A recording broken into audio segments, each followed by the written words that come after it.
Kátia Rocha, muito obrigada por ter vindo. Fala para nós um pouquinho quem é a Kátia Rocha. Primeiramente, é muito bom estar com vocês no canal. É com grande honra que aceitei esse convite. E o que eu posso dizer para vocês é que eu sou uma advogada militante na área da saúde há pelo menos 18 anos. Desde os idos da faculdade, sempre gostei muito de estudar a saúde suplementar e depois me enveredei também pela saúde pública. E acabei, de uma certa forma, depois de tanto trabalhar com direitos coletivos, me apaixonando pela demanda coletiva das nossas instituições e, portanto, acabei nesta condição atual de presidente da Federação das Santas Casas e Hospitais Filantrópicos de Minas Gerais, mas sem deixar o meu veio jurídico, que é realmente uma das grandes paixões da minha vida. Falando em paixão, Kátia, por que a saúde? É curiosa essa pergunta, que eu acho que eu nunca tive a oportunidade de falar o porquê que a Kátia estudou tanto a saúde pública com todo esse amor diferenciado que eu tenho realmente pelo meu trabalho. Tudo começou lá quando eu tinha meus 20, 21 anos, me graduando no direito, e eu tive um problema de saúde, um problema autoimune, que até hoje o diagnóstico é inespecífico, e fiquei internada pelo menos 15 dias em uma grande instituição aqui na capital, e comecei a perceber ali a dificuldade de comunicação dos profissionais da saúde com o paciente, aquele trânsito das informações referentes ao prontuário médico, a dificuldade em si dos profissionais em se comportar diante de uma situação de não diagnóstico, né? Ou seja, de pesquisa para entender o quadro de saúde daquele paciente. E o que eu me imaginei é que eu ali naquela condição de uma paciente, graças a Deus, com todos os recursos disponíveis, mas a troca de informações com a instituição de saúde era algo que me deixava muito insegura. Então, não bastasse o quadro de saúde pelo qual eu passava, extremamente delicado, foram 15 dias assim de muito desencontro de informações. Então, eu comecei a me interessar realmente por compreender o que era esse mundo que acontecia dentro de um hospital, como acontecia um trânsito de informações dentro de uma instituição hospitalar, e aí cheguei onde eu estou hoje. Complementando a sua resposta de saúde, quantos anos você tem de experiência em saúde? Eu estou fazendo 18 anos de graduação. Antes mesmo da graduação eu já estudava a área de saúde pública. Então posso dizer que eu estou aí beirando as 2 décadas de estudo exclusivo da saúde, tanto a saúde pública quanto a saúde suplementar. Hoje você é uma advogada expert, especialista na nossa área de saúde. E para isso eu te pergunto, quais são as ações efetivas para a área de saúde dar certo? Nós precisamos de muita informação qualificada e intercâmbio dessas informações numa gestão profissionalizada. Porque muitas vezes nós temos o administrador de excelência, mas aquele administrador não tem acesso a um conteúdo de informações e de fluxos de informações que diz respeito, por exemplo, à atividade médica. E com isso ele não consegue fazer com que aquela atividade de gestor hospitalar toque também com a sua qualificação, com o seu profissionalismo, toda aquela cadeia assistencial de serviços que são prestados dentro dos hospitais. E eu percebo isso quando eu falo da área jurídica. É tão difícil até hoje, eu tenho uma enorme dificuldade de encontrar uma instituição hospitalar que a gente tenha o contrato de prestação de serviço, por exemplo, com o profissional médico e a instituição, que seja contrato realidade. Porque eu digo o seguinte, advogado para fazer modelo de contrato, hoje a gente nem precisa, porque tem aí as redes sociais, nós temos aí os métodos de pesquisa na internet. Qual é o modelo de governança proposto naquela instituição de saúde? O que se espera dos profissionais que ali trabalham na instituição de saúde? Qual é a vocação do ponto de vista assistencial daquela instituição? Vamos transformar isso num belíssimo contrato, realidade, com as operadoras de plano de saúde, com o poder público, mas eu não consigo fazer isso se eu não tenho acesso à informação. Se eu não tenho acesso a uma informação organizada, típica de uma boa gestão. E acredito que isso só é possível desde o momento em que eu tenho a interlocução do nível executivo de um hospital, de uma clínica, juntamente com os profissionais envolvidos na assistência. Acho que esse é um dos grandes desafios hoje dos nossos serviços de saúde, criar interlocução entre a área gestora, que promove a execução das atividades do ponto de vista formal, do ponto de vista dos contratos que são celebrados pela instituição de saúde, com aquela outra ponta que está ali no nível do atendimento ao paciente, né? Ou seja, nós estamos falando a mesma língua? Na medida em que nós percebemos, por exemplo, que um bloco cirúrgico de um hospital não consegue trabalhar na sua capacidade máxima. E você percebe que tem profissionais suficientes para colocar aquele bloco totalmente resolutivo. O que está acontecendo? Por que não funciona? Por que cada um não dá a sua capacidade total de atendimento? O que falta de discussão? É uma discussão com mais ética também do papel dos profissionais dentro de um estabelecimento de saúde? Precisamos transformar esse modelo de remuneração num modelo misto de produção, performance, regime de prontidão, porque a gente sabe que em muitos serviços, se chegar a 10 pacientes ou se chegar a 20, o profissional terá que estar ali à disposição. É claro que varia a questão dos medicamentos, dos insumos, mas e aí? Será que eu posso trabalhar o modelo, por exemplo, de um pronto atendimento do ponto de vista de remuneração da mesma maneira que as cirurgias eletivas? Acredito que não. Então nós temos que... E como é possível pensar isso? Envolvendo todos os participantes dessa prestação de serviço, não apenas no nível da gestão de uma instituição de saúde, mas o contratado também, que está ali na ponta para poder prestar o serviço, e que a gente sabe que hoje, por mais que a gente tenha evoluído bastante na relação com os profissionais médicos, mas ainda é, para mim, um ponto nevrálgico de discussão. Qual é o papel médico dentro de uma instituição de saúde, de acordo com o papel que aquela instituição desempenha numa rede de saúde, e como promover, eu vou usar um termo que está todo mundo gostando de falar, a contratualização desses atores. Porque se eu não arrumar minha casa internamente para depois falar agora eu vou vender para alguém que se interesse por esse serviço, certamente nós ficamos refém do comprador, que muitas vezes está muito mais bem organizado e com sistemas, né, de informação muito melhores do que os nossos, do ponto de vista aí da demonstração da sua capacidade de atendimento, do custo da sua atividade. Outro ponto importantíssimo, falar de custos. Como eu falo de custos se eu tenho uma instituição também que é ociosa? Por que ela é ociosa? Será que a ociosidade não vai aumentar a minha conta lá no final? Então, ou seja, eu acredito que nós não avançamos se a gente não criar uma interlocução entre a gestão das nossas instituições de saúde, os profissionais envolvidos, para que a gente conheça a potência máxima das nossas clínicas, dos nossos hospitais, mas a gente precisa conhecer aquilo que a gente trabalha a fundo, né? Então, hoje, a gente percebe aí quanta dificuldade há para se construir protocolos, né, clínicos, protocolos com diretrizes terapêuticas.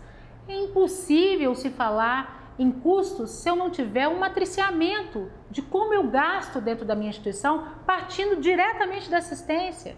Eu posso organizar tudo o que eu quiser, mas se o principal, que é realmente buscar a eficiência, a resolutividade no atendimento ao paciente, não acontecer dentro de uma premissa de qualidade de informação, né, e de informação que chega ao tempo certo, dos setores corretos, realmente eu acho que há muito pouco que se fazer pelas nossas instituições de saúde. E o interessante, Kátia, é que você está falando coisa que você está vivenciando, é o seu dia a dia. Hoje você faz o quê? Quantas viagens por mês? Hoje eu posso dizer que assim, toda semana eu faço de 2 a 3 viagens.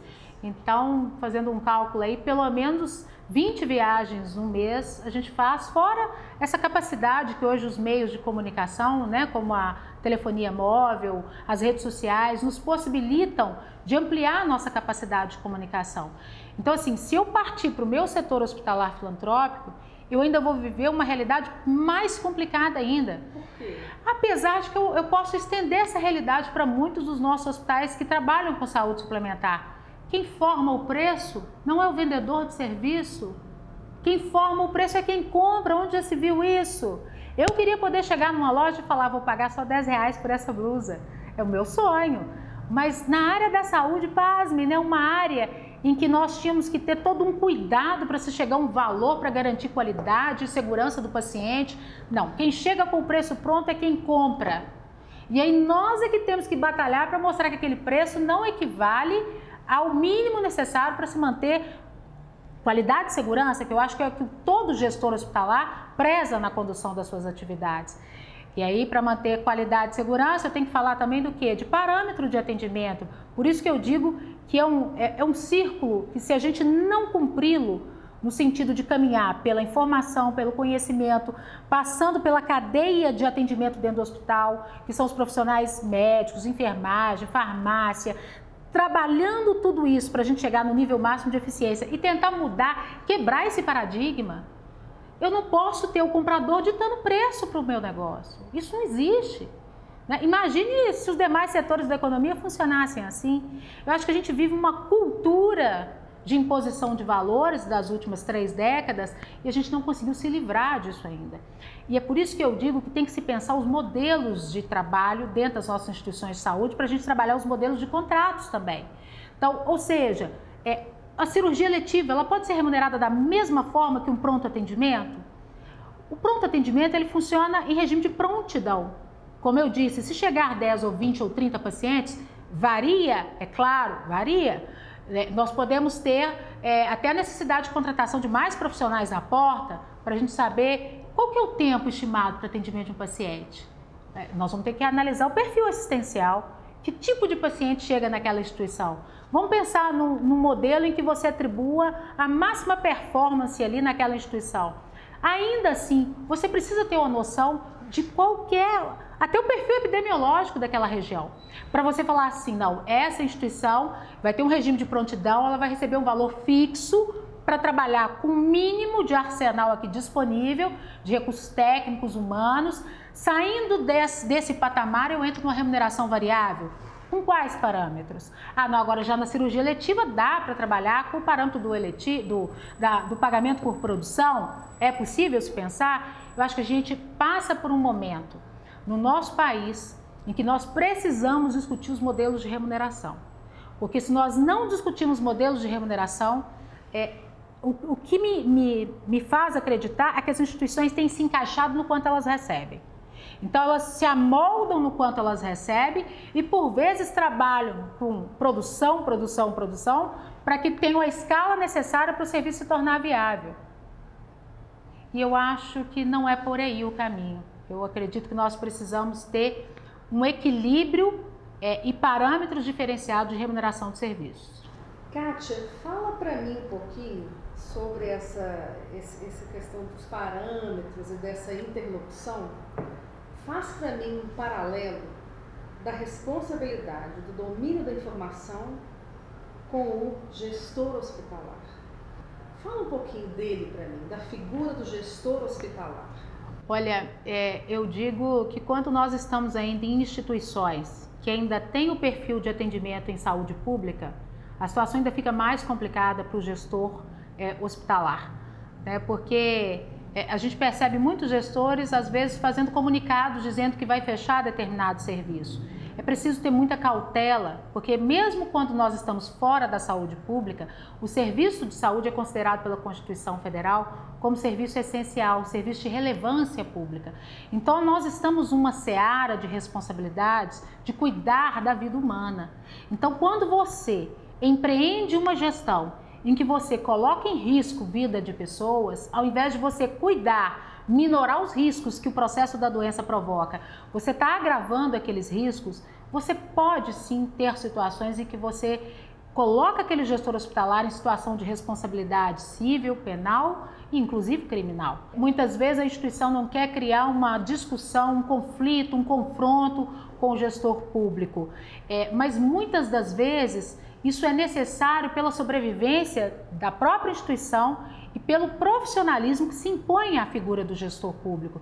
É preciso se saber, volto na questão dos custos, quanto custa um serviço com o mínimo que se espera de qualidade e eficiência. Não se fecha um estabelecimento hospitalar ou uma clínica como se fecha, talvez, não é nenhum sentido pejorativo, mas uma loja de roupas. Uma loja de roupas são itens normalmente supérfluos, mas em um hospital, em um hospital numa determinada cidade, que é o único hospital. Eu costumo dizer, eu chamo muita atenção para esse fato. A gente caminha aí pelo interior afora, você percebe às vezes em cidades de 60, 70 mil habitantes, hospitais de 100, 90 leitos, e o SUS contratando a instituição, mas ainda assim ela tem uma capacidade de atendimento, trabalha ainda com um nível de ociosidade. E ali, do outro lado da rua, tem uma operadora de plano de saúde. Operadora essa talvez ali com 15 mil vidas e que resolve construir seu próprio hospital. Cuidado! Os nossos gestores de operadoras, de hospitais, têm que ter muito cuidado com esse tipo de iniciativa, porque nós estamos trabalhando com processo de captação de recursos da economia popular, né? Ou seja, as pessoas confiam uma responsabilidade às operadoras para que aquele recurso seja gasto da melhor maneira possível. Muitas vezes é muito mais inteligente aproveitar a capacidade de atendimento de uma determinada instituição e não duplicar meios. Porque muitas vezes nem equipes simultâneas se terá numa determinada cidade para atender a 2 serviços com as mesmas previsões de atendimento. Um hospital geral no lado da rua, outro hospital geral do lado da rua, um atendendo público, outro atendendo saúde suplementar, e para uma população que perfeitamente um único hospital faria os 2 papéis. Então, eu acho que falta muito também, na minha percepção, integração entre as áreas de saúde pública e saúde suplementar, para que a gente possa trabalhar as boas ideias de um sistema e de outro e gerar maior eficiência no gasto dos recursos, seja recursos captados das pessoas que têm planos de saúde ou os recursos que advêm, né, diretamente dos cofres públicos aí, em função das nossas contribuições em termos de arrecadação tributária. Falando em eficiência dos recursos, fala para mim a sua opinião sobre desperdício na saúde. Olha, eu acho que é o tipo de situação que a gente não tem como admitir desperdício de recursos da saúde, né? E muitas vezes se pensa que o desperdício é deixar o medicamento vencer. Quem dera, né, se fosse focado apenas nisso. Mas o desperdício é não potencializar a capacidade máxima daquela instituição para ela atender dentro da sua capacidade máxima. Então, se eu tenho 10 profissionais médicos que juntos poderiam, num determinado mês, fazer 10 cirurgias e só aconteceram 3, isso é desperdício. É desperdício de recursos humanos disponíveis e vamos pensar ainda no desperdício no sentido do cidadão também que deixou de ser atendido, né? Ou seja, às vezes a gente vê filas e mais filas de pacientes esperando por cirurgias e a ociosidade acontecendo ali perante os nossos olhos. Eu acho que a gente tem várias formas de desperdício dentro de uma instituição de saúde. Não é só aquele desperdício que você tem como mensurar o desperdício no seguinte sentido: perdeu-se uma cartela de comprimidos. A questão da alta é outra questão complicadíssima, né? Ou seja, há uma grande dificuldade de estabelecer um fluxo de informações e de controles para que o profissional médico dê a alta em tempo hábil, para que o leito seja liberado e naquele mesmo dia ele tenha o giro necessário, né? Ou seja, o giro de leitos é fundamental para que a instituição também trabalhe com a sua capacidade operacional máxima. Por isso que eu digo, uma instituição hospitalar é um organismo vivo, né? Uma instituição de saúde é um organismo vivo.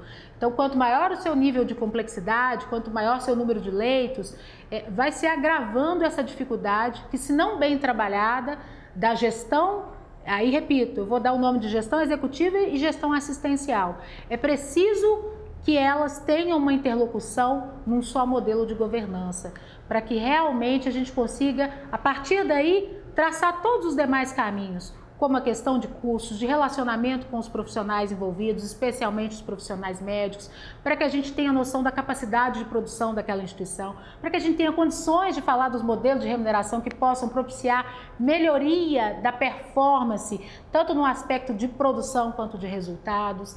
Enfim, por isso que eu termino minha fala falando da informação. A gente tem que ter a informação, mas a gente tem que saber o que a gente faz com essa informação e tem que ser uma informação confiável, porque muitas vezes as nossas instituições a gente recebe informações e já no primeiro lance a gente percebe que há inconsistência nas informações. Então, eu acho que o bom gestor, ele não consegue medir nada, ele não consegue criar nenhum diagnóstico, ele não consegue ter ações se ele realmente não tiver informações confiáveis e ao tempo certo. Fala pra gente o que te motiva a acordar, a trabalhar, a ter garra. São 30 nãos para um sim. Você é uma interlocutora, né, do Ministério Público com as organizações e vice-versa. O que faz essa Kátia guerreira levantar de manhã, abrir o olho e falar agora, vamos embora? E todos os dias. Que motivação é essa? A minha maior motivação ainda é a esperança, né? Mas é a esperança da ação, não a esperança de simplesmente esperar, né? Eu busco constantemente mudanças, porque no nível em que a gente chega na vida da gente de informações, que você olha para aquilo tudo e fala assim, não é possível que não tem gente querendo mudar o que está errado, não é possível que não tem gente querendo tornar as nossas instituições de saúde viáveis. Há um tempo alguém me dizia e falava assim, não sei por que você gosta tanto de trabalhar com hospitais, lá é onde morrem pessoas. Eu falo, olha só, a minha percepção então é completamente diferente. O hospital é onde nós salvamos as pessoas. O que é Deus para você? Tudo. O que é família? Minha base. Qual é a sua alegria, uma grande alegria? Estar viva. Uma cor? Rosa. Uma comida preferida? Quiabo com angu. O que te dá paz? Saber que eu fiz o meu melhor. Fala para mim uma música ou uma frase sua que te vem na cabeça para você reerguer. Um lema da Kátia. O que te soergue? Eu gosto muito de uma música gospel que se chama Deus é Fiel. Deus é fiel. Quem é sua referência de vida? Meu pai e minha mãe. Complete a frase. A saúde é? Nosso bem maior e nossa condição de dignidade. Deixa aqui um recado para essas pessoas. Para essas pessoas que estão te assistindo, que são da área da saúde. Deixa um recado para elas. Eu acredito que as grandes mudanças na área da saúde só acontecerão com mobilização social. É preciso, portanto, que cada um de nós, que trabalhamos dentro das nossas instituições de saúde, que conhecemos de perto essas realidades, sejamos multiplicadores. Multiplicadores da boa informação. Hoje nós temos um ferramental enorme para propagar as boas novas com informações de qualidade, para que todos saibam quais são os seus direitos, mas também deveres. Vivemos uma sociedade que quer mais conhecer direitos do que deveres. Eu acho que nós temos que criar essa massa de informação com a nossa sociedade, com os nossos trabalhadores da saúde, que tanto sofrem por essa falta de interlocução com os compradores de serviços. Nós precisamos melhorar para que nós sejamos valorizados enquanto prestadores de serviços pelo trabalho que fazemos, que é salvaguardar a vida de outras pessoas. E acredito que na medida em que nós tivermos aliados àqueles que demandam e que sabem do nosso valor, nós atingiremos o nosso objetivo, que é tornar as nossas instituições sustentáveis não só para acolher melhor o paciente, mas também para tratar com dignidade todos os nossos trabalhadores da saúde.